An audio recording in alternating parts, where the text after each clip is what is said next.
Good evening and welcome. Tonight we're going to be reading this history magazine about lost cities. I posted a couple of my history magazines on my Instagram and asked you guys which ones you wanted to hear, and this was the overwhelming winner. So let's just dive right in.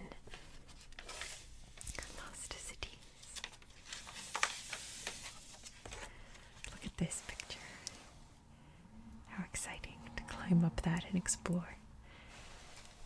So we're going to read First Cities, Ancient Dynasties, Jewels of the Mediterranean, Eastern Origins, and Western Beginnings. There's a map of all the places that we're going to explore, but no spoilers. First cities, I should say.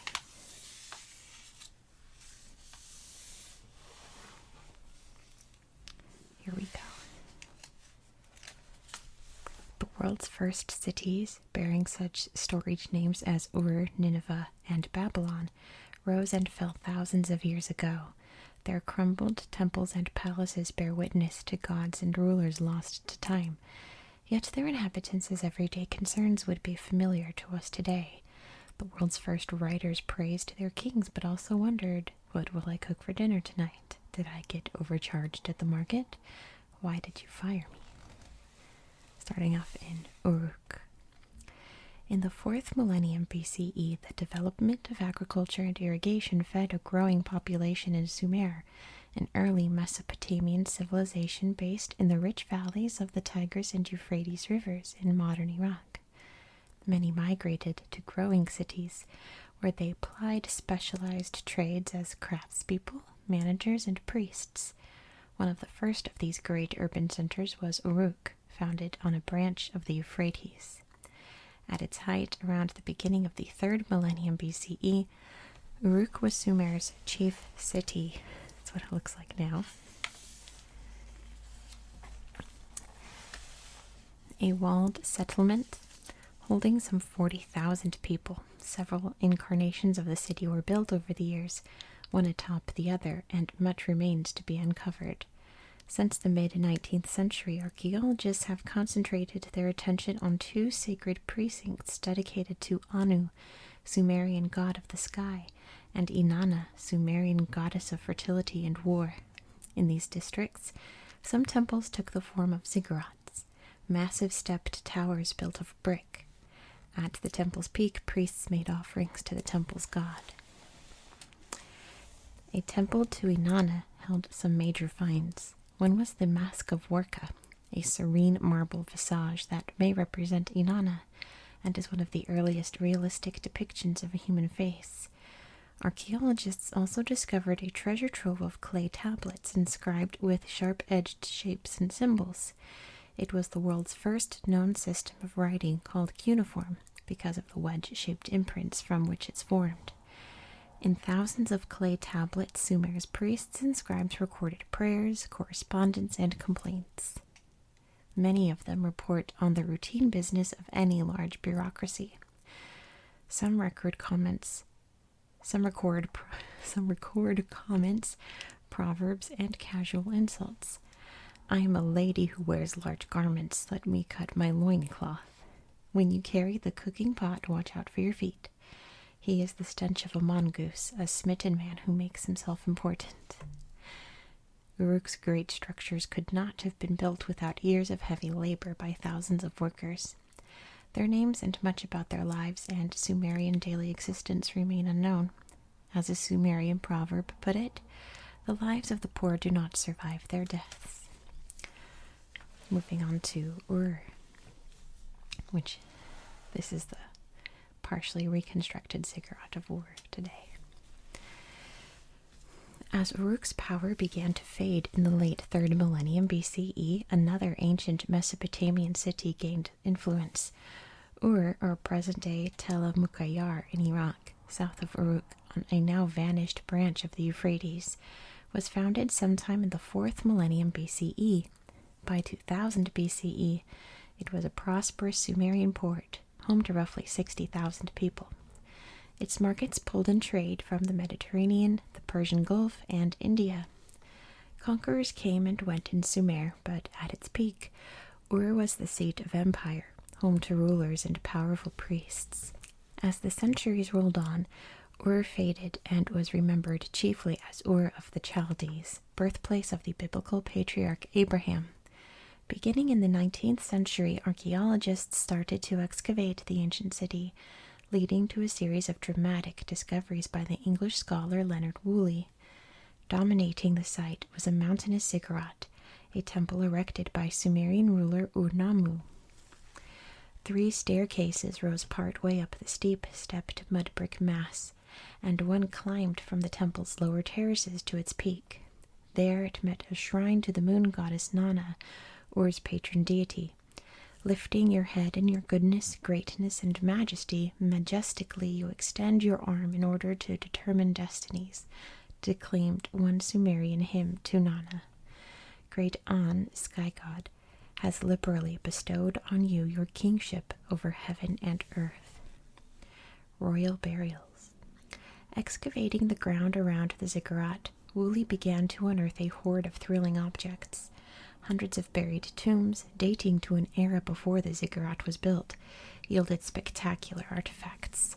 A gold dagger with a lapis lazuli handle, gaming boards, a hammered gold helmet, and a glorious lyre decorated with a gold and lapis bull's head were among the finds. And then there were the bodies. Some appeared to be royalty, including an early queen, Puabi. Many more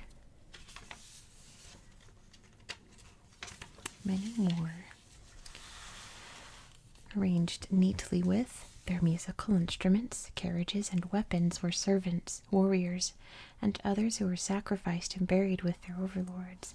This is the lyre with the bull's head. Ur lost political power over time, but it continued to be an important trading destination for centuries under such rulers as Hammurabi and Nebuchadnezzar II. Incorporated into the Persian Empire in the 6th to 4th centuries BCE, it declined and was abandoned. Once its lifeline, the Euphrates, may have changed course in that era and left Ur to the desert. Great cities and modest towns rose and fell throughout the Middle East in ancient times. Some hold particular interest for archaeologists as well as the general public because of their prominence in Old Testament narratives. Among them are the military town of Megiddo, the grand city of Babylon, and the reputedly evil metropolis of Nineveh. Megiddo, which looks like this today. Megiddo's origins date to the early Bronze Age, and it grew and receded and grew again for thousands of years, with its high point around 1600 BCE. Its 15 acres were situated at a vital crossroads of trade and military routes in Palestine, near present-day Haifa in Israel. At its peak, Megiddo was an impressive walled city holding palaces and sacred buildings, as well as everyday dwellings. Beneath one palace, archaeologists found a hoard of gold and lapis jewelry, ivory plaques and furniture, and gold vessels. Another buried tomb yielded bodies, including 3 people, a man, woman, and child, bedecked with gold and silver jewelry. The Old Testament claims that Solomon himself ordered the city's construction and housed his stables there, big enough for 1,400 chariots and 12,000 horses. Early archaeologists were excited to find evidence of a water trough and stables that could have held perhaps 300 horses. However, these remains may date to a time after that of Solomon. They might be the work of later kings, perhaps Ahab or Jeroboam II. Work continues at the site, with modern genetic techniques yielding insights into the city's everyday folks. Scientists studying the bodies from the area are thankful that the residents didn't brush their teeth thoroughly, because fossilized dental plaque turns out to contain residues of the person's diet. Upper-class people ate local grains and fruits, but also delicacies imported from abroad, such as sesame, soybeans, turmeric, and even bananas, possibly dried banana chips of the sort that can still be found on grocery shelves today. The magnificent Babylon, drawn over here. Of all the cities that bloomed along the Tigris and Euphrates rivers, none was grander than Babylon. Located some 56 miles south of present-day Baghdad, Babylon, like many another site in this battleground of empires, knew both glory and defeat.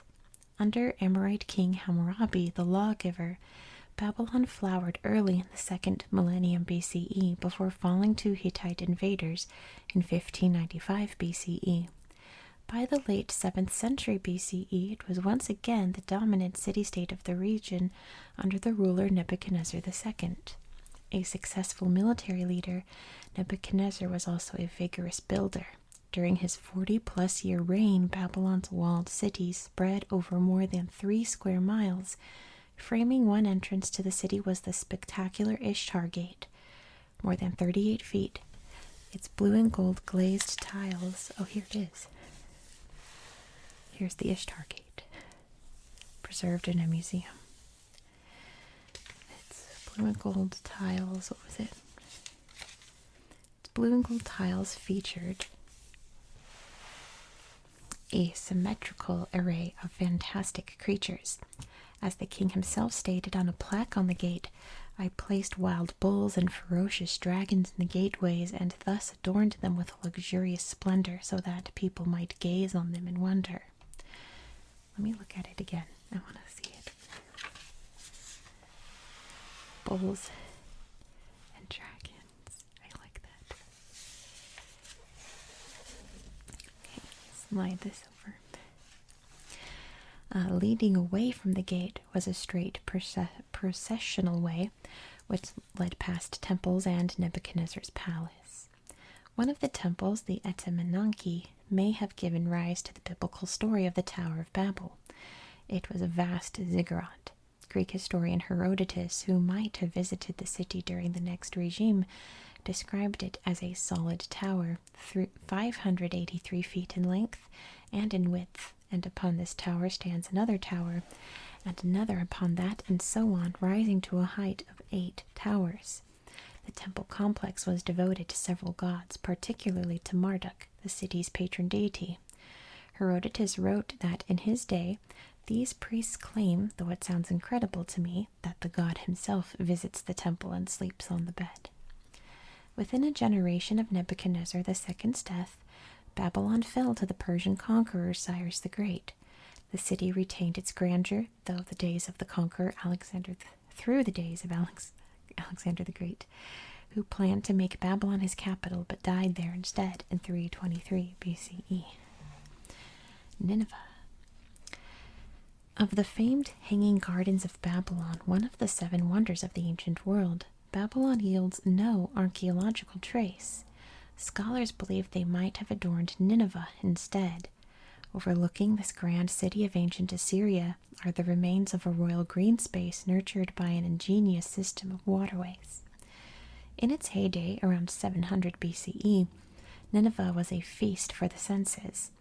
Located on the east bank of the Tigris, now encompassed by the city of Mosul, Iraq, the city was situated amid trade routes and fertile fields. Oh wow, look at all these tablets. Nineveh, in some form, had been in this spot for thousands of years. A famous bronze head from the 3rd millennium BCE that may depict King Sargon of Akkad was found there. It reached its height under Assyrian king Sennacherib, who rebuilt the city in grand form. Within Nineveh's doubled walls were some 3 square miles of palaces, temples, markets, and canals. Under Sennacherib, the city was prosperous and busy. The populace worshipped at temples to gods and goddesses such as Ishtar or Inanna.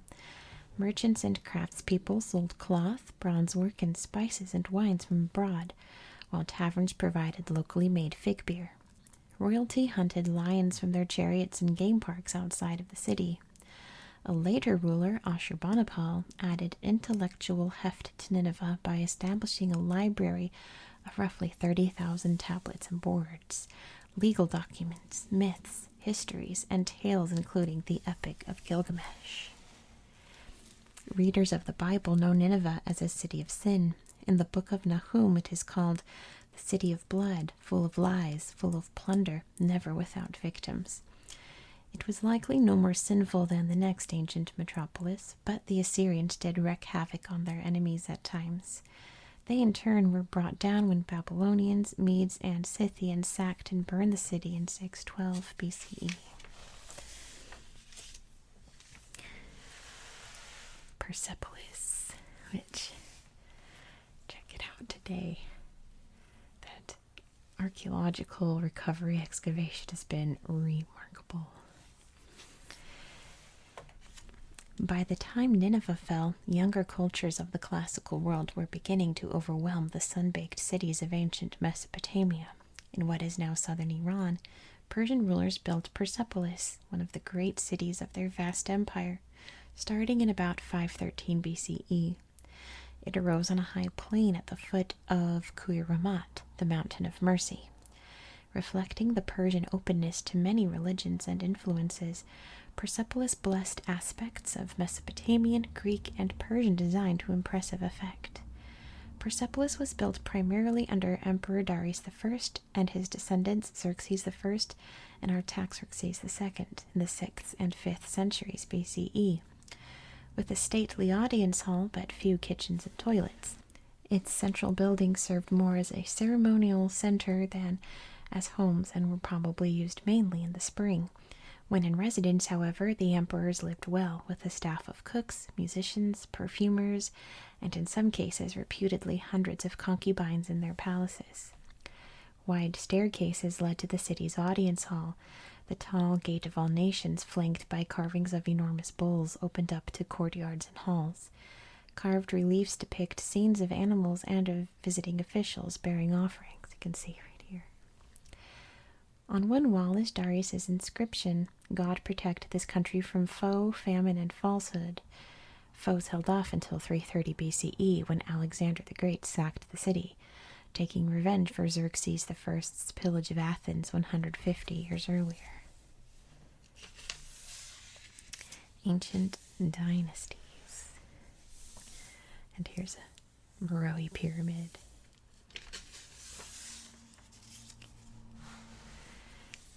Some of the world's longest-running and richest civilizations grew up around the Nile and Niger rivers. Egypt, sustaining thousands of years of dynastic rule, has long fascinated archaeologists, who are still making surprising discoveries, some of them underwater. Other African cities, once overshadowed by the pyramid builders to the north, are now revealing their riches as well. Among them are the Kushite metropolis of Meroe, ruled by warrior queens, and the creative settlement of Jene. Thebes, which still looks pretty remarkable today. Here we go. Egypt, wrote Greek historian Herodotus, is the gift of the river to the Egyptians. The fertile lands around the Nile were the heart of the Egyptian civilization. In the north, which was Lower Egypt, early pharaohs built great pyramids near the river's delta. Farther south, in Upper Egypt, along both banks of the Nile, later rulers constructed one of the great cities of the early world, Thebes.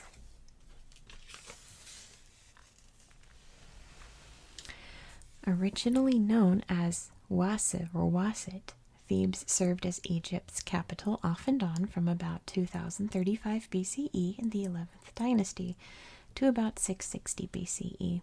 It was an affluent, cosmopolitan center. "The bread which is in it is more tasty than cakes made of goose fat," wrote one scribe. "Its water sweeter than honey. One drinks of it to drunkenness." Rulers and noble families built palaces and estates in the city. Merchants, builders, and artisans, many of them employed in the city's temples, worked and ate and quarreled, their gripes preserved to this day on papyrus and sherds of pottery. Most of the dwellings have crumbled with time, but Thebes is still considered one of the world's great archaeological sites. The remnants of grand temples and tombs stuffed with treasures honor the city's royal obsession with fame, the gods, and the afterlife. Great temples. The Egyptians recognized many gods, but Egypt's rulers put Amun-Ra above all others, a composite of two older deities, Amun the hidden one and Ra the sun god. He was the patron of Egyptian kings during the roughly 500-year span of the New Kingdom. Over the centuries, the pharaohs ensured the gods' favor by building elaborate temples to Amun-Ra and others, as well as tombs for themselves and their families in 4 now legendary locations in Thebes: Karnak, Luxor, the Valley of the Kings, and the Valley of the Queens. Generations of rulers contributed to the vast religious complex of Karnak on the Nile's east bank, which you can see here. Oh no, that's Luxor, but same difference. Leaving behind huge temples, pylons, columns, and halls. An obelisk erected by the female pharaoh Hatshepsut in the 15th century BCE stands 90 feet tall. Nearby, an avenue of human-headed sphinxes points toward Luxor. The enormous hypostyle hall, supported by 12 massive columns, is large enough to encompass Paris's Notre Dame Cathedral. Towering statues of 13th century BCE Pharaoh Ramses II guard the entrance to the impressive temple at Luxor, some 2 miles from Karnak. Dedicated to Amun, the temple contains halls, chambers, and column-lined courtyards, still standing after 3,000 years. Here, pharaohs celebrated the festival of Opet, when priests would carry statues of Amun, his consort, and his son from Karnak through the streets of Thebes and on to Luxor. Hidden tombs. While the temples at Karnak and Luxor lauded the pharaoh's accomplishments in his life, the tombs of the Valley of the Kings and the Valley of the Queens protected them in the life to come. At least 63 tombs have been uncovered in the Valley of the Kings on the Nile's west bank. Many more may yet be discovered. The burial chambers contain a who's who of New Kingdom rulers and high-ranking nobles, from Hatshepsut to Ramses I to young King Tutankhamun. They were stocked with everything the mummified inhabitants would need in the next world, including clothing, food, and drink. Even pets such as dogs, cats, and exotic animals such as baboons were included. What? That's amazing. That's Akhenaten and Nefertiti. Gorgeous art. Buried within a Y-shaped ravine just south of the Valley of the Kings are the 90 or so tombs of the Valley of the Queens. There, the New Kingdom's royal wives and family members had their own burial chambers. Among them was Nefertari, wife of Ramses II, whose name means beautiful companion. Vivid paintings on the walls show the queen playing the board game Senet and transforming into a spirit bird before she joins the god Osiris in immortality. Amarna. At its peak during the New Kingdom, Thebes and the empire it governed were wealthy and powerful. Generations of rulers added to the nation's coffers and built out its temples and tombs. In about 1353 BCE, however, Egyptian history took a strange swerve under one of its most remarkable figures, Pharaoh Akhenaten, born Amenhotep IV. For nearly 20 years, this iconoclastic leader ruled the country from a new city and focused his worship on an old god. By the time Akhenaten inherited the throne, changes were already underway in Egyptian culture. His father, Amenhotep III, had begun to emphasize the worship of the sun god Aten, a version of the god Ra. But young Amenhotep IV went much further. After a few years ruling from Thebes, he changed his name to Akhenaten, devoted to Aten, and departed the city. In a grueling spate of construction, he built a new capital to the north in the empty desert, near the Nile's east bank, and named it Akhetaten, or Horizon of the Sun Disk. It is now better known as Tel El Amarna, or just Amarna. Some 30,000 people moved into the young city.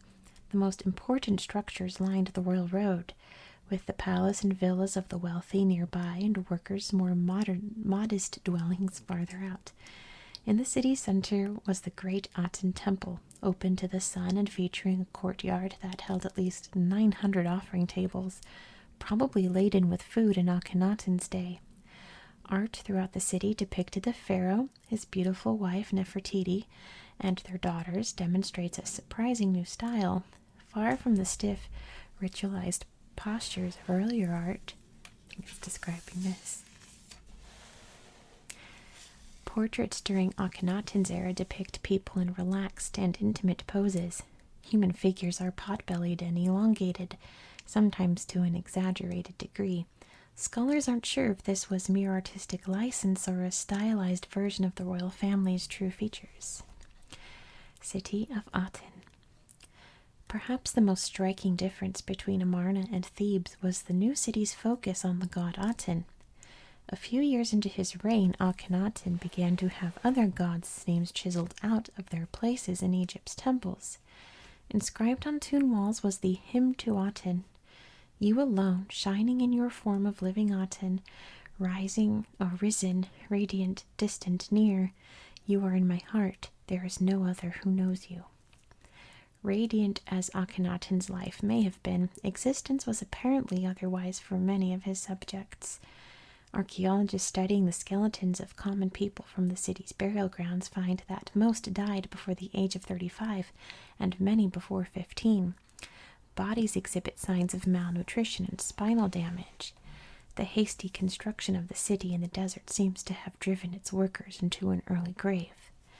Akhenaten himself wanted to be buried in Amarna, in a tomb carved out of a canyon wall, but his body has not been found there. The next pharaohs did their best to erase his memory.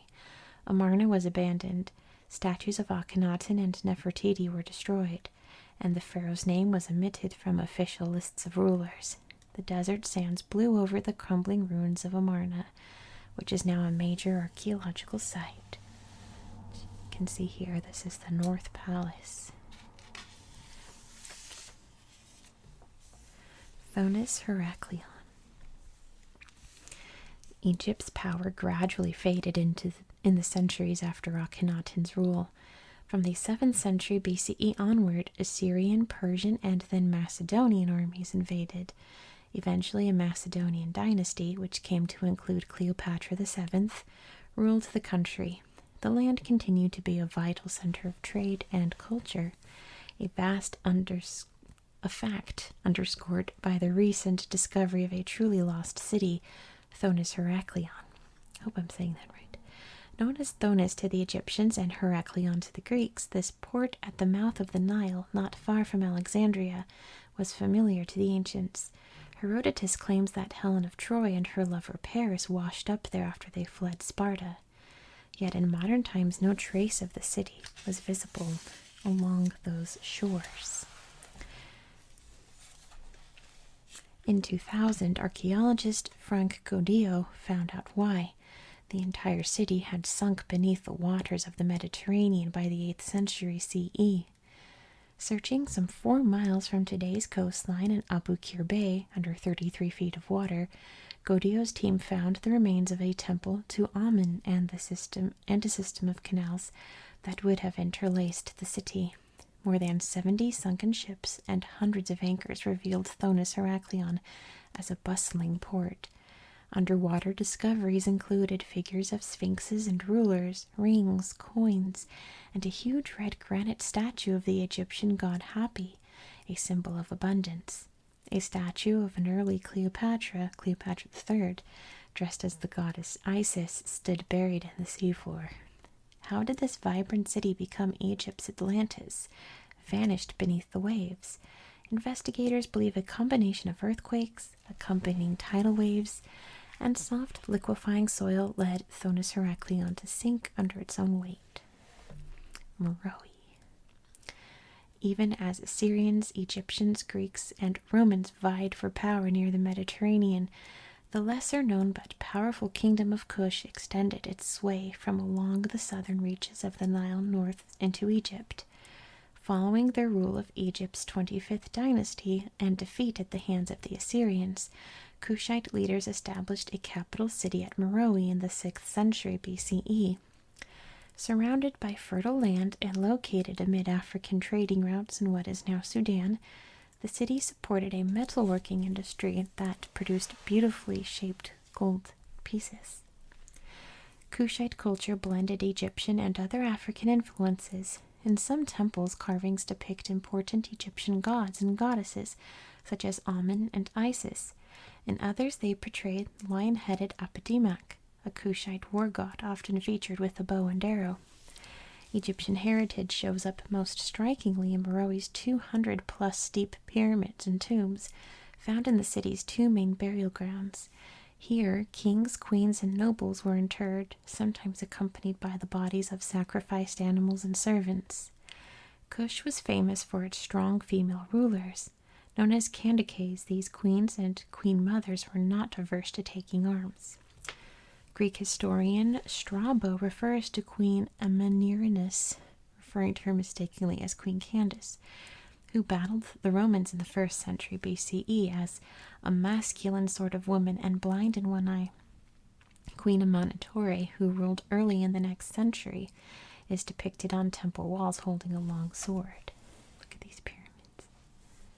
So neat. By the 4th century CE, the kingdom began to wane, possibly after an incursion by the nearby kingdom of Aksum.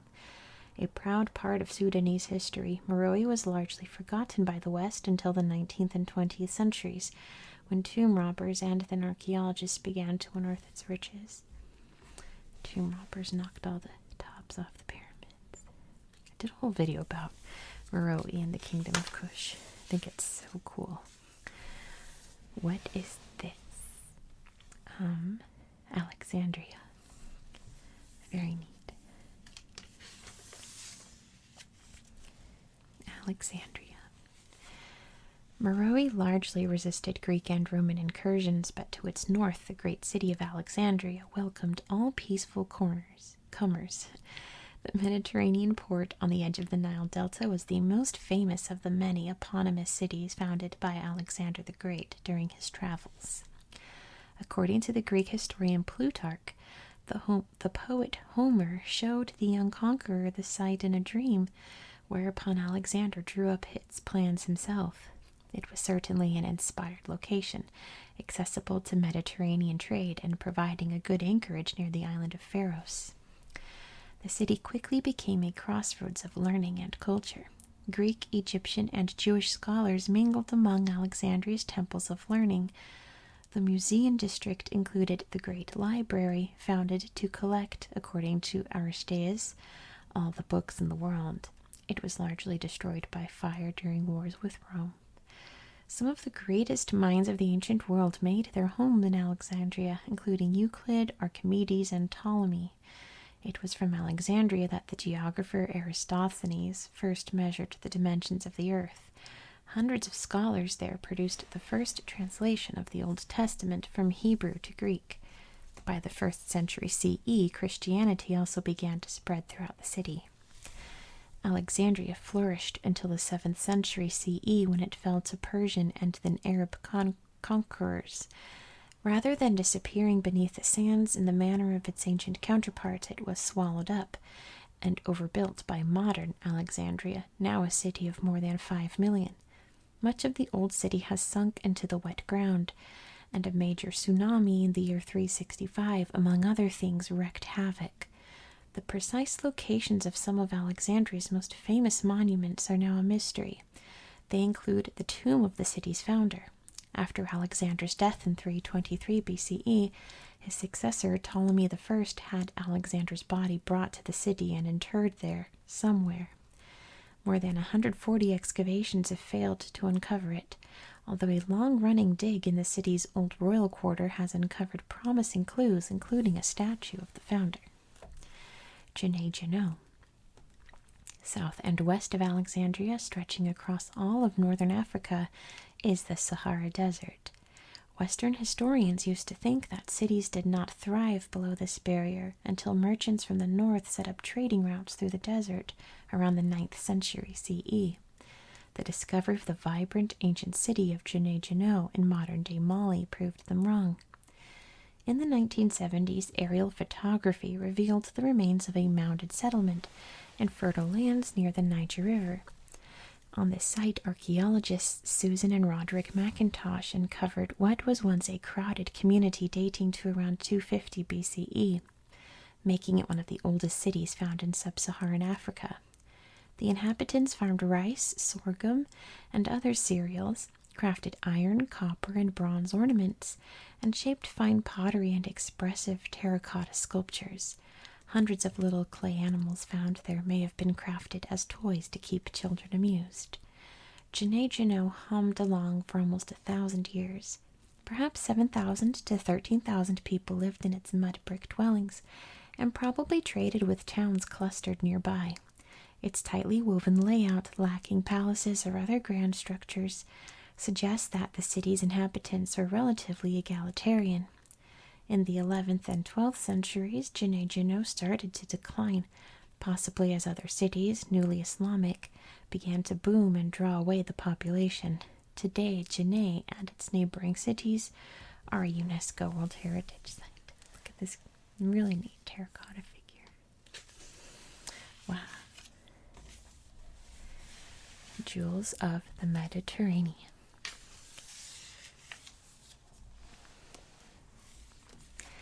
Legendary cities of the Mediterranean world were known to us from classical writings before they were rediscovered by archaeologists. They include Troy, now known to encompass at least 9 cities, one on top of the other. Akratiri, whose volcanic burial may have contributed to the legend of Atlantis, and the sacred sites of Delos and Ephesus, conquered, reconquered, and visited by almost every famous personage of the classical era. Pompeii, frozen in time by ash from Mount Vesuvius, is still yielding new insights into Roman culture at its height. Troy, which looks like that today. The city of Troy gained such literary fame that it took on the air of a fable. Ancient poets such as Homer and Virgil described the 10-year war between the invading Greeks and the Trojans in unforgettable imagery, complete with its fatal climax described in Virgil's Aeneid. The fire consumes the town, the foe commands, and armed hosts and unexpected force break from the bowels of the fatal horse. Which is right here. At least reconstructed, of course. By the time 19th century archaeologists began a serious search for Troy, many doubted that it had ever existed. German archaeologist Heinrich Schliemann proved them wrong. He and later investigators dug down through a 100-foot tall mound known as Hisarlik in present-day Turkey. There the diggers found not one but at least 9 Troys, representing rebuilt versions of the city over time. Scholars now believe that Troy 7a, dating roughly to 1300 to 1250 BCE, was most likely the city of the ancient epics. Bronze Age splendors. Troy flourished in the late Bronze Age, occupying a key location near the Dardanelles Strait. Troy was close to trading routes and seems to have been on guard against attacks.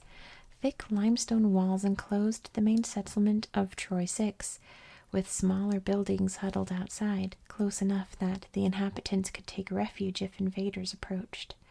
Watchtowers guarded 5 gates to the city. One tower also housed a cistern that could supply the townspeople with water if the town was besieged.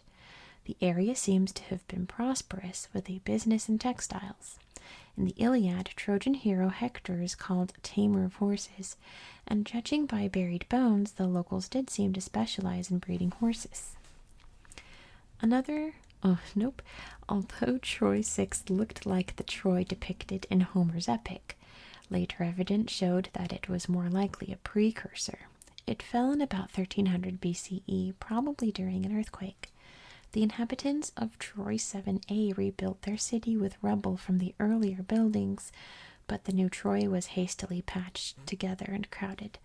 The townspeople seem to have been anticipating a siege, and it looks like they got one.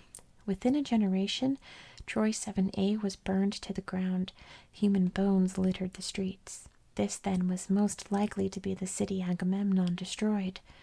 What tongue can tell the slaughter of that night, Virgil asks in the Aeneid. What eyes can weep the sorrows and affright an ancient and imperial city falls?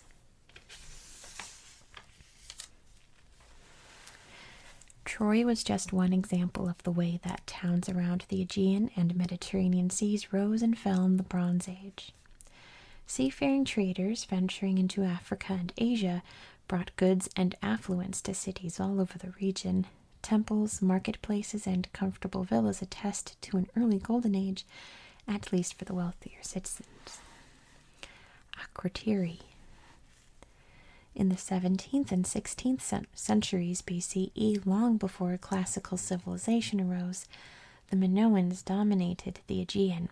Centered on the island of Crete, Minoan culture had wealth, vibrant art, and a system of writing, linear A, that is not yet deciphered. Crete fell, most likely to invaders in the 15th century BCE, but the fate of another Minoan island, Santorini, was even more dramatic. Sometime in the 17th or 16th century BCE, a volcanic eruption blew much of the island into oblivion and buried its buildings under volcanic debris. It was among the most forceful eruptions in human history. In the 1960s, archaeologists discovered that one town, Akratiri, was beautifully preserved beneath the volcanic ash. The buildings they uncovered revealed a colorful and bustling settlement.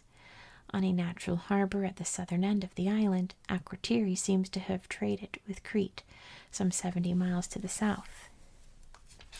In the town, 2- or 3-story buildings, possibly merchants' homes, rose above narrow winding streets. On the first floor, these Minoans kept their food and oils in jars and ground their grain with mortars and pestles. On the second floor were sunny family rooms. Bathrooms and indoor plumbing connected to outside sewers. The wooden furniture did not survive the volcano, but outlines preserved in ash show carved tables, chairs, beds, and stools. Walls throughout Akratiri were decorated with graceful paintings, men preparing to bathe, a fisherman with his catch dangling from each hand, ships, dolphins, antelopes, and even a room full of cavorting blue monkeys. The Akratirians were a people who enjoyed beauty and had the leisure to indulge in it. Unlike in Pompeii, which suffered a similar fate, no bodies have been found in Akratiri. That, combined with the absence of jewelry, suggests that the townspeople snatched up their valuables and fled before the eruption. Earthquakes may have warned them. Archaeologists have found evidence that the people of Akratiri had begun to make some repairs to earthquake damage before the eruption occurred. Whether they made it to safety is not known. Some scholars believe that the bodies of the escaping townspeople may yet be found west of the town, buried beneath ash and dirt. Delos, which is up here, at least one of the old temples. Islands large and small dot the waters of the Aegean north of Santorini.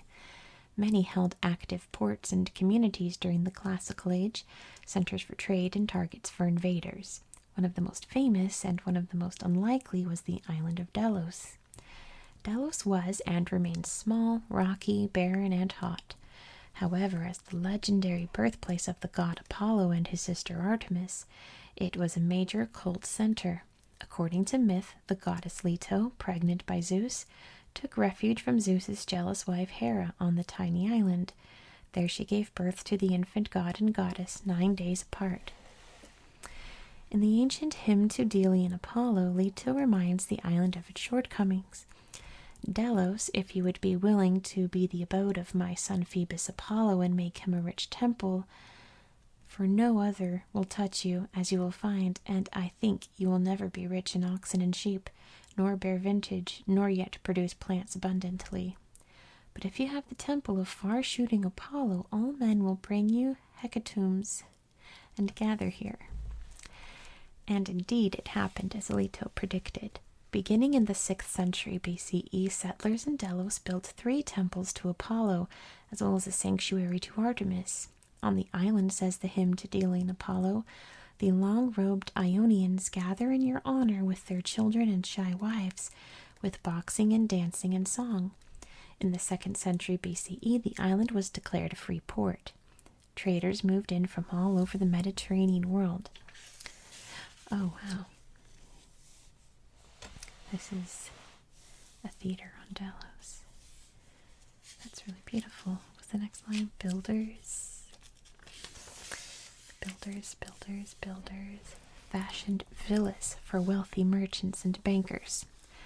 Artists and craftspeople decorated the richest buildings with wall paintings and mosaics. Different nationalities, Italians, Greeks, Egyptians, Phoenicians, Palestinians, had their own communities and their own sanctuaries. The dark side of the mercantile world was represented as well. Markets on the island trafficked up to 10,000 enslaved people a day. Though independent, the island was friendly to Rome, which led to an attack in 88 BCE by one of Rome's enemies, the king of Pontus. In 69 BCE, pirate raids added to the destruction. The sacred sites and ruins, the island was quarried for limestone and left to the sun until the 19th century, when archaeologists rediscovered it. Today it remains a protected UNESCO World Heritage Site. Ephesus. The merchants who plied their trade at Delos might also have stopped off at Ephesus, east of Delos, on the coast of what is now Turkey. The ancient city occupied a strategic location at one end of a major trade route into Asia. The spot was so prized that over the centuries Ephesus was controlled by a seemingly endless succession of rulers from Lydia, Persia, Athens, Sparta, Macedonia, and Rome. Throughout it all, the people of Ephesus built their crossroads city into a thriving metropolis. At its high point, under the Romans in the 2nd century CE, it may have held close to 300,000 people. Ephesus was known for its culture.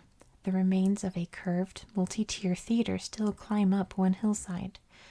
The Library of Celsus, with its imposing 2-story entrance still standing, possessed more than 12,000 scrolls. Early Christian leaders, including the Apostle Paul, preached in the city. Paul's sermons reputedly caused a riot among the city's silversmiths, who did a brisk business in statues of Artemis and did not welcome the religious competition. The Temple of Artemis itself was the city's masterpiece. One of the 7 wonders of the ancient world, the art-filled building was considerably larger than the Parthenon of Athens. The original temple was built by a Lydian ruler Croesus in the 6th century BCE and featured a striking, many-breasted statue of the goddess.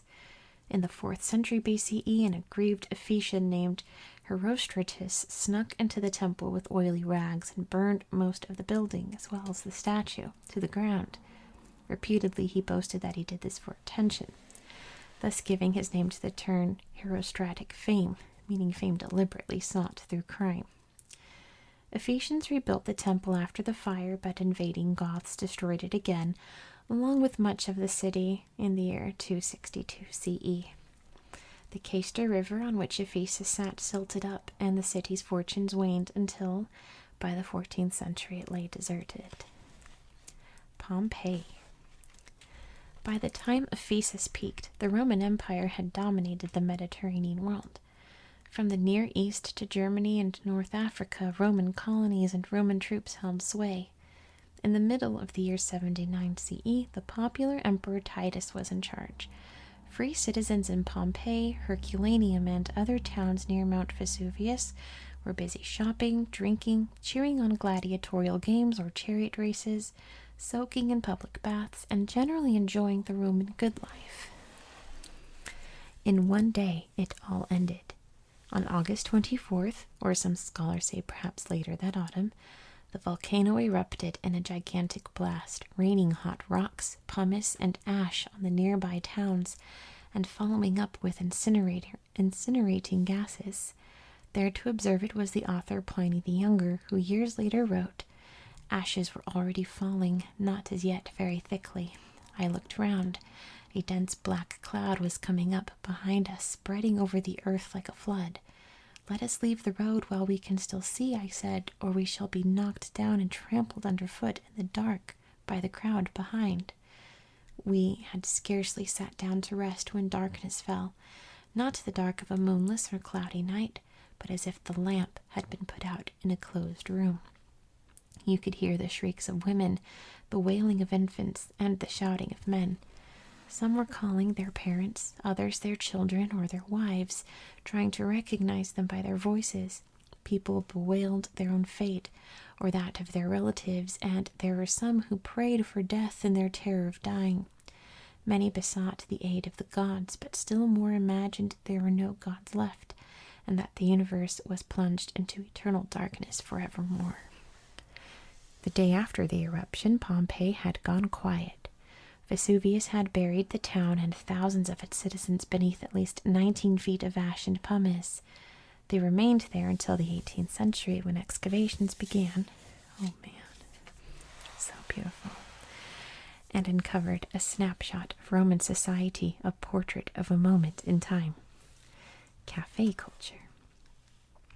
The city that investigators found was lively and hard-working, a mix of rich and poor, free and enslaved, sacred and profane.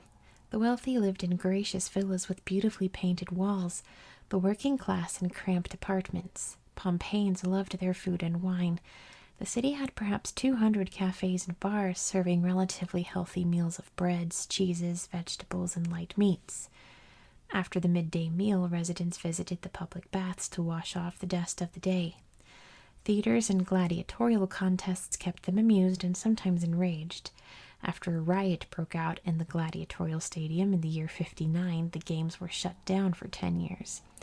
Brothels provided a different kind of entertainment for those so inclined.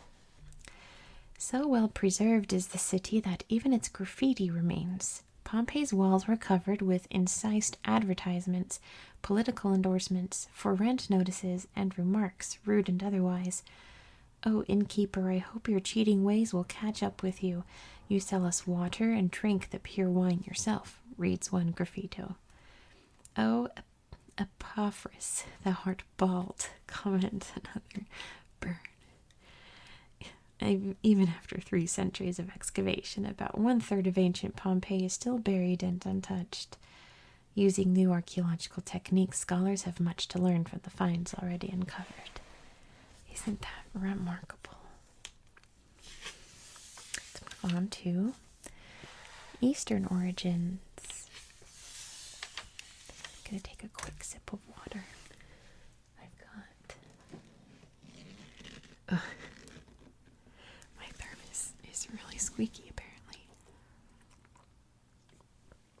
I've got some water with raspberry iced tea flavor, or raspberry black tea flavor. Very yummy. Anyway, it's Mohenjo-Daro, which actually we're going to talk about pretty soon. Spoiler alert. Asian cultures built large and well-planned cities thousands of years ago, but their histories, with few readable records, have many blank pages. Early enigmas include Mohenjo-Daro, a sophisticated metropolis of the Indus civilization, and Shimao, recently discovered in northern China. In Japan, archaeologists are still uncovering the nation's first major city, Fujiwara, once home to the emperor's palace. In Cambodia, the holy city of Angkor, with its spectacular temple Angkor Wat, supported Hindu and Buddhist rulers for centuries before fading into years of obscurity. Pacific Islanders had their share of remarkable urban centers, including the black basalt settlement of Nanmadol in Pompeii, built entirely on a coral reef. Mohenjo-Daro. While the Egyptians were building their pyramids and the Mesopotamians their ziggurats far to the east in the Indus River Valley, workers were laying out the foundations of an orderly brick city. Mohenjo-Daro, as the city is known today, was the largest settlement of the Indus civilization, which grew rapidly in the 3rd millennium BCE in what is now northern India and Pakistan. Little is known about the Indus people, their names, their beliefs, or their social structure, because the scraps of Indus text recovered have not yet been translated. It is clear that they were well organized and apparently devoted to cleanliness. Between 20,000 and 40,000 people lived in Mohenjo-Daro at its peak. Their city was divided into 2 sections: a raised area with public buildings, including a granary and a baked brick-lined bath or tank, and a lower town with residential houses and workshops. Houses had toilets connected to covered drains. 700 wells furnished water to the citizens. Neat paved streets were arranged in blocks and laid out north, south, east, and west, suggesting centralized urban planning. The city was perhaps most remarkable for what it didn't have. Unlike other ancient centers, Mohenjo-Daro lacked obvious palaces or other imposing buildings that might have housed a ruling class. Painted pottery, metalwork, and jewelry attest to the productive economy.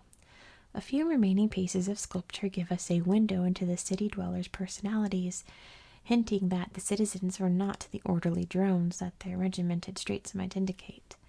A seated stone figure, known without evidence as Priest King, gazes with imperious narrowed eyes. A bronze dancing girl bedecked with bangles stands with supreme confidence, one hand on a hip. One hand on the hip, awaiting her next move. Mohenjo-Daro and other cities from the Indus civilization vanished abruptly around 2000 BCE. The Indus River may have changed course or flooded, but the city's end is as cryptic as its origins. Shimao, which looks like this today. North and east of Mohenjo-Daro, China and Japan evolved in different directions. In what is now northern China's Shanxi province, for instance, early people protected themselves within a well-fortified walled city. Now known as Shimao, the massive stone enclave was discovered only in the 21st century. Its existence has made archaeologists reconsider early Chinese history.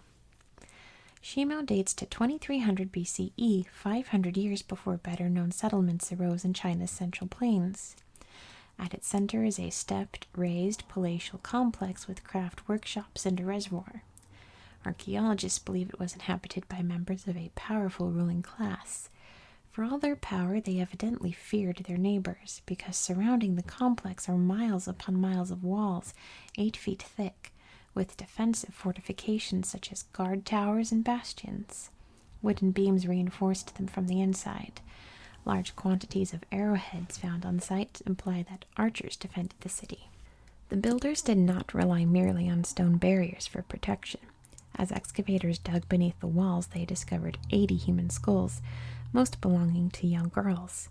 The victims may have been enemy prisoners whose sacrifice was intended to protect the fortress from evil spirits. Stone carvings of human faces found at and around the site faced outward from the walls, staring at approaching enemies. Talk about that in a minute.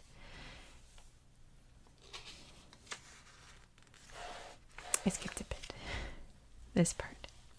An abundance of jade artifacts shows that the people of Shimao traded with the outside world, as jade is not found locally.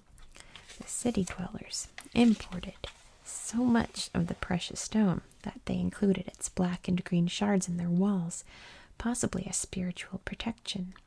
Jade artifacts, bangles, and weapons are found throughout the city. Excavations also unearthed alligator skin imported from abroad, which may have been fashioned into a drumhead. Tiny bone shards are all that remain of mouth reeds, simple musical instruments. Shimao's inhabitants apparently abandoned the city around 1800 BCE. An increasingly dry climate may have driven them out. Unrecorded in ancient Chinese histories, the city remained hidden for almost 4,000 years. Fujiwara Kyo, which looks like this today. Japan started to pull its disparate clans together under centralized rule in the early centuries CE. It was not long before Japanese leaders adopted ideas from their powerful neighbor to the west. Prince Shotoku, in particular, brought Chinese Buddhism and Confucian ideals into his government in the early 600s. Chinese art and architecture influenced Japanese styles. And in the 670s, Emperor Tenmu built Japan's first urban center and first permanent palace in the Asuka region near present-day Osaka, along Japanese lines. Until Tenmu's time, Japan's rulers built a new palace in a new location each time the emperor died. Tenmu and his successor, Empress Jito, intended to make their capital permanent. They established the city in a scenic area of central Japan famed for its 3 graceful mountains, which were immortalized in the era's poetry. Mount Manu strove with Mount Miminashi. for the love of Mount Unebi. Such is love since the age of the gods, and it was thus in the early days, so people strive for spouses even now. The new city was named Fujiwara Kyo, capital of the Wisteria Plain. In its center was an immense palace complex occupying about 250 acres and encompassing an imperial audience hall and government buildings as well as the emperor's residence. 2 million ceramic tiles covered the palace's roof. The audience hall, 148 feet wide and 82 feet high, was Japan's largest building. Perhaps 20,000 to 30,000 people crowded into the finished city. Aristocratic mansions, commoners' houses, and Buddhist temples surrounded the imperial complex. A nearby tomb discovered in the 1960s contained a burial chamber painted with beautiful frescoes of Chinese guardian spirits and male and female courtiers. It may have been intended for one of Tenmu's children. The dream of a permanent capital at Fujiwara Kyo was as fleeting as the spring's cherry blossoms. Japan's rulers occupied the new city only until 710, when the new Empress Genmei moved the capital north to Nara. In the process, she ruthlessly stripped Fujiwara of its building materials.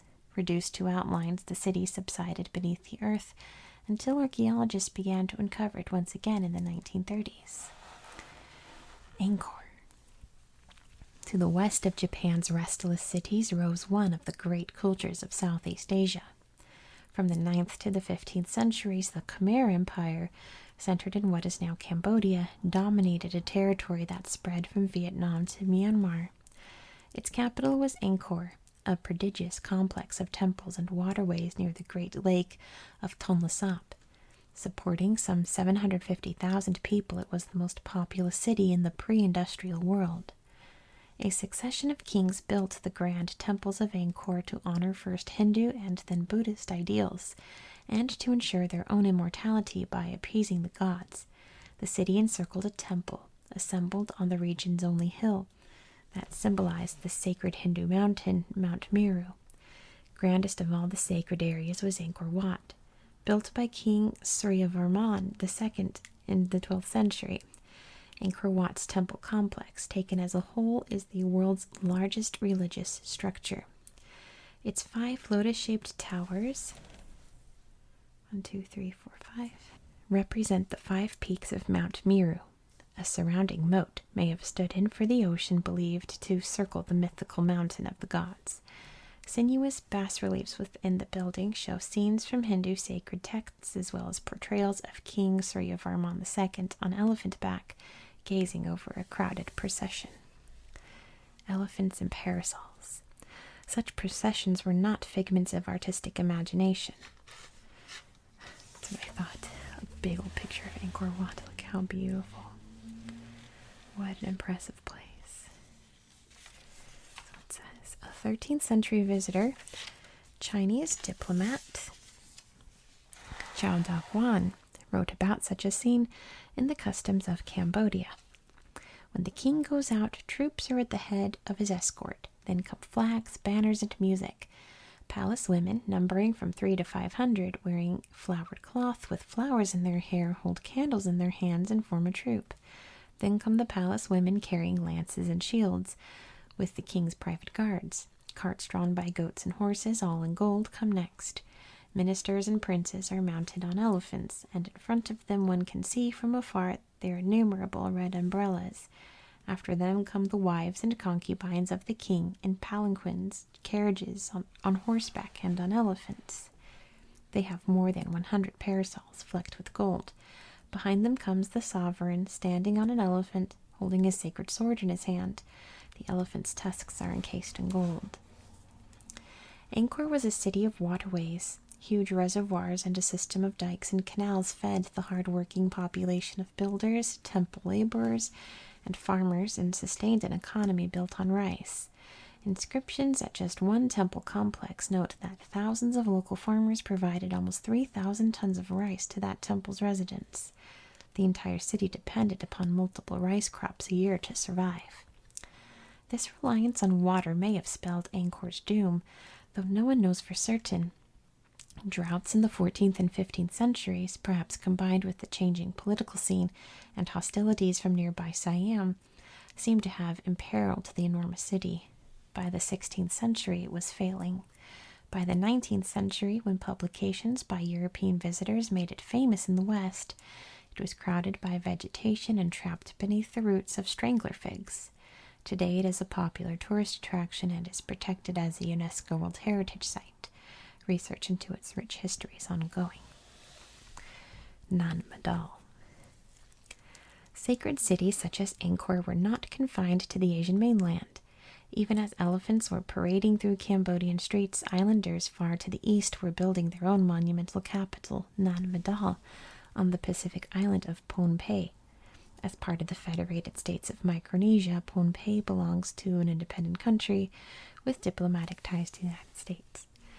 Nan Madol's founders were invaders, a foreign clan that established the Sodelur dynasty on the island, looks like this today, and began building the city around the year 1200. Dedicated to the god Nanison Sapu, the settlement was centered on the tiny coral island of Temwin just off Pohnpei's coast, and it spread across roughly 100 constructed islets. The city's creation rivaled the assembly of Egypt's pyramids. Its temples, homes, and mortuaries are built from black basalt blocks transported 25 miles from the other side of the island. The largest blocks weigh 80 tons or more. The stone's total weight adds up to more than 800,000 tons, and yet with their foundations under the sea, the massive structures seem to ride on the water. Canals wend their way among the city's 130 buildings, which might have housed the island's elite class and its priests. With no water or food available on their tiny coral islets, the residents relied on deliveries from the main island. Reputedly, the rulers of the Sodelur dynasty grew increasingly cruel to the ordinary Pohnpeians over the centuries. In 1628, Isokelekel, a warrior from a neighboring island, overthrew the Sodelurs, leading not only men but women and children in the victory. Pohnpei's current landowners are Isokelekel's direct descendants. The Pohnpeians abandoned the floating city, which became threatened by encroaching mangroves. It is now a protected historic site. And lastly, we have Western beginnings. The glorious Machu Picchu. Long before Europeans arrived, early Americans raised pyramids and palaces, temples and tombs. America's first cities reflected diverse and interconnected cultures. Citizens of North America's Cahokia traded with their Mesoamerican neighbors. The enigmatic people of Teotihuacan had ties throughout Central America. Machu Picchu, sacred and splendid, gazed out across a diverse empire united by Inca armies. Today, investigators are still uncovering major urban centers that testify to the sophistication of the New World's first cultures. Caracol. At least that's how I've always pronounced it. I'm pretty sure. Correct me if I'm wrong. From what is now Mexico south to Nicaragua, the Mayan people farmed corn, watched the stars, and built imposing cities of stone. Modern archaeological tools are showing us just how extensive Maya settlements were, both above and underground. In 1937, a woodcutter encountered carved standing stone monuments in the western forests of what was then British Honduras, now Belize. He reported them to British archaeologists, who eventually uncovered more monuments as well as tombs, terraces, and residences in the remote site. The woodcutter had rediscovered the city now known by the Spanish name of Caracol, one of the major metropolises of the Great Maya Empire. Further studies, including those using the remote sensing technique LiDAR, have revealed a widespread, with my water bottle, urban center more than 12 miles across. At its high point during the Maya Classic period, it held at least 100,000 inhabitants. Most Caracoleños lived in dispersed residential groups nestled among terraced agricultural fields. The Maya elite lived in the city's epicenter, which had a raised royal palace and formal plaza. Like many other Maya cities, Caracal enjoyed a stone ball court, where players vied to keep a solid rubber ball in the air. Let me try to fix this. Here we go. People lived in Caracal as early as 600 BCE, but the city achieved its greatest power during the 6th to 9th century CE, when its rulers defeated rival city-states such as Tikal and Narano. Thanks to Maya hieroglyphic writing, we know something of the line of the leaders' names and achievements. The male dynastic line included Yaja Te Kinich II, or Lord Water, the conqueror of Tikal, and his son Khan II, who defeated Naranjo. That conquest did not last. Naranjo regained its independence under the reign of Khan II's successor, who was blessed with the name Kuk Ujul Kinich. Fire is the skull of the sun god. Wow. Among the most intriguing discoveries in Caracal are indications that women held high ranks in this hierarchical society. The women are rarely pictured in the area's monuments. They were honored with burials in elite tombs within the city. Some pictographs showing individuals in androgynous skirted maize god costumes have spurred debates on their gender. Sometime between the 880s and 1000, Caracal was abandoned. Unlike other ancient cities, it did not fall into drought. Indications are that late Caracaleño society became increasingly stratified, with the elite hoarding most of the goods. At the end of the 9th century, the palace burned. Social unrest and possibly outside attackers may have spelled the end of Caracal's long run as a Maya power. Let me get a quick sip of water. Ooh.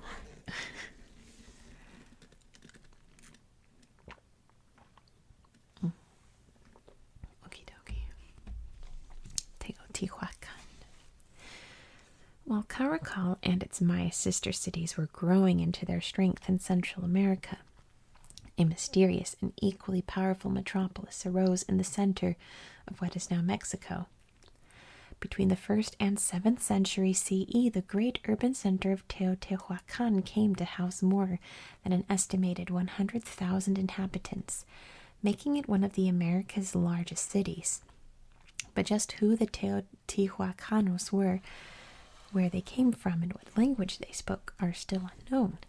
The very name Teotihuacan, as well as the names given to its streets and gods, come from the Nahuatl-speaking Aztec, who rediscovered the city centuries after its fall. The Teotihuacanos themselves left behind a written language that scholars are still struggling to decipher, and thus their history is obscure. One theory suggests that the city may have been founded by refugees from the nearby city of Cuicuilco, who fled a massive volcanic eruption around the turn of the 1st century CE. Whoever they were, the first settlers soon laid out an impressive array of palaces, temples, plazas, avenues, and thousands of apartment buildings, ranging from the luxurious to the squalid. Sun and sacrifice.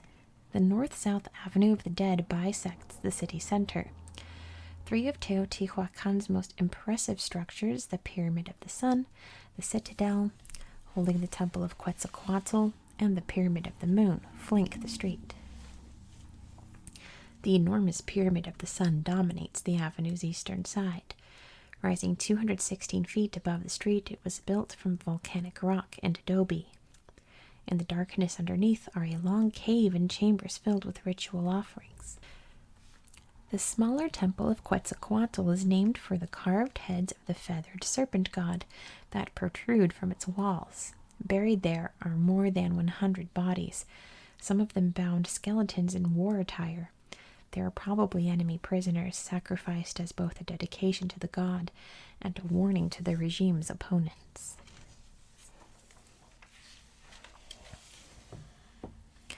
The Pyramid of the Moon, at the street's northern end, is also smaller than the Pyramid of the Sun, but it is still imposingly tall. It too holds dark mysteries. The bodies of pumas, eagles, wolves, and 12 humans, 10 of them decapitated, have been found within the structure, evidently left as ritual sacrifice. Along with priests, soldiers, and merchants, Teotihuacan had a flourishing artistic community whose wares influenced cultures throughout Mesoamerica. These artisans produced charming pottery, obsidian blades, stone carvings, sculptures, gigantic masks, and painted murals depicting animals, gods and goddesses, and people dancing with butterflies in the afterlife. In the 7th century, images began to lean more toward the militaristic. Around the year 750, possibly earlier by some estimations, the central city burned, possibly at the hands of invaders. Teotihuacan never truly recovered, though it gained a kind of afterlife when the Aztec found it and made it a sacred site of their own. Dramatic culture such as the Maya or the Teotihuacanos capture the imagination, but their fame can overshadow other New World civilizations. North of the Mexican pyramids, Native Americans were fashioning their own impressive settlements in the American deserts and along rivers around the end of the first millennium CE. Cahokia. One such city arose from the rich floodplains at the confluence of the Mississippi, Missouri, and Illinois rivers near present-day St. Louis. Village farmers lived in these fertile lands from at least the 600 CE, cultivating squash, sunflower, and then corn. Around 1000, as the population grew, so too did a new city, a complex metropolis that today is known as Cahokia. The inhabitants themselves left no written language. In those years, Cahokia was the largest city north of Mexico. Its population, estimated at between 10,000 and 20,000, rivaled that of European cities of the era. Today, visitors see vegetation-covered mounds, but Cahokia once boasted at least 100 raised structures, some topped with houses and other buildings, and some used as burial mounds. An immense central plaza spanned the equivalent of 45 football fields. The largest building, known as Monk's Mound, for the Trappist monks who lived nearby in the 1800s, is a terraced structure rising 98 feet into the air. Its base, occupying 14 acres, is larger than the footprint of Egypt's Great Pyramid of Khufu. More than 200 million cubic feet of earth mined from still visible pits went into its construction. This kind of organized effort typically requires a centralized hierarchical society. We know little of the city's rulers or history, but evidence at the site shows that it was a cosmopolitan center of trade, crafts, and agriculture. Mississippian people exchanged goods with others as far north as modern-day Wisconsin, and possibly with Mesoamerican cultures to the south. Like the Mesoamericans, they enjoyed ball games. The Cahokians' game was known as chunky, and challenged its players to throw spears at rolling stone discs. Also, like cultures to the south, the Cahokians' burials may have included human sacrifice. Mound 72 at the site holds dozens of bodies, male and female, some of them decapitated. Beginning around 1175, something or someone began to threaten the Cahokians, judging by the protective wooden palisades they set up around the city center. A cooling climate, beautiful, the big mounds. A cooling climate and stress on the environment might also have made the city less livable. By 1350 or so, the Cahokians had dispersed, and the scattered tribes of the Illinois Confederation moved into the area. Grass grew over some of the mounds, farmers flattened others, and the U.S. government cut a highway through the middle of the city in the mid-1900s. Today, what remains of Cahokia is protected as a UNESCO World Heritage Site. Chaco Canyon, which looks like this today. Rivaling the Cahokian culture in complexity, if not in size, was the Chaco culture, well to the west, in what is now New Mexico. From the 800s into the 1200s, ancestral Puebloan people farmed, traded, and conducted religious ceremonies in the blistering canyons of the American Southwest. More than 150 settlements were centered around Chaco Canyon and spread out across a well-tended road network for hundreds of miles to the west, north, and south. To water their crops of corn, squash, and beans, locals harnessed the intermittent flow of local streams through canals and ditches. Traders brought in exotic goods such as scarlet macaws and cocoa from Mesoamerican peoples to the south. The community of Pueblo Bonito is the most famous of the Chacoan towns. It's known as a great house, but to modernize it resembles a D-shaped apartment complex. Masonry buildings up to 4 stories high may have held more than 600 rooms used for living quarters, storage, ceremonies, and burials. Walls were held together with adobe, plastered and whitewashed on the insides, and sometimes adorned with painted designs. Pottery lined wooden shelves, more than 30 kivas, or circular underground chambers, hosted ancestral Puebloan religious ceremonies. Chacoan people had no written language, so much of what we know or guess about their society comes from burials. One burial room, for instance, held 13 presumably high-ranking bodies surrounded by thousands of turquoise beads, shells, bowls, and pitchers. DNA analysis shows that many of the individuals were related through their mothers or grandmothers. Pueblo Bonito may have been ruled by a matrilineal dynasty. By the 13th century, for reasons yet unknown, the Chacoans began to leave their organized but difficult environment for other parts of the Southwest. Southwest Indian peoples consider the site a sacred part of their history. Machu Picchu. Some 200 years later, in the 15th and 16th centuries in South America, Inca conquerors marched through Peru's jungles and mountains, subduing tribe after tribe. As leaders, they were harsh, but their reigns were productive. Workers fashioned finely crafted stone buildings and roads throughout the empire. Farmers grew corn and raised llamas. Priests led the worship of nature gods, particularly the sun god Inti. When Spanish conquistadores arrived in the 16th century, they stamped out Inca religious practices and toppled the Incas' inscribed sacred stones where they could find them. But there was one city they never found, a citadel that remained untouched until modern times, Machu Picchu. Local Peruvians knew of its existence among the sacred mountains in the eastern Andes, but the site was largely unknown to the outside world until 1911, when a Peruvian guide, Melchor Tianga, led Yale professor Hiram Bingham up to its walls and terraces. We're on the last page, but I need one more sip of water, as you can tell.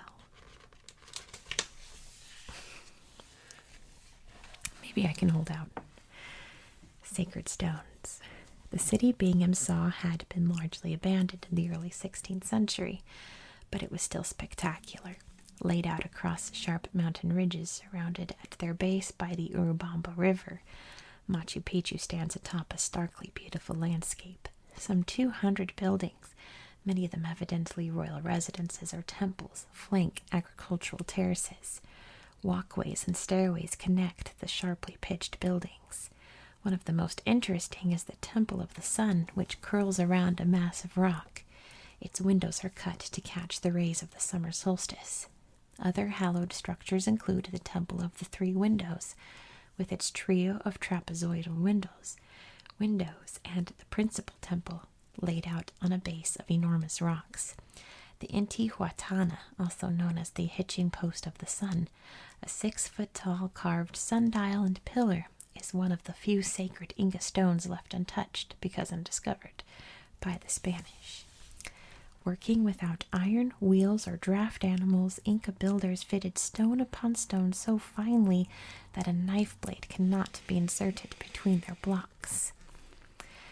And yet the walls have just enough give that when earthquakes strike, the stones shimmy, but the structures remain upright. Without written records, the Inca left none. It's not certain who lived in Machu Picchu. Archaeologists think the Inca Emperor Pachacuti may have built the city as a religious destination, perhaps as a retreat maintained by a few thousand retainers. But by the mid-16th century or so it was abandoned. Preserved by its remoteness, it stood untouched in the Andes for hundreds of years. Today, tourists from around the world walk the paths that may have once known an emperor's footsteps. So beautiful. Anyway, that's it for tonight. Thank you so much for watching. I hope you found this video relaxing and educational. And I hope that you have a very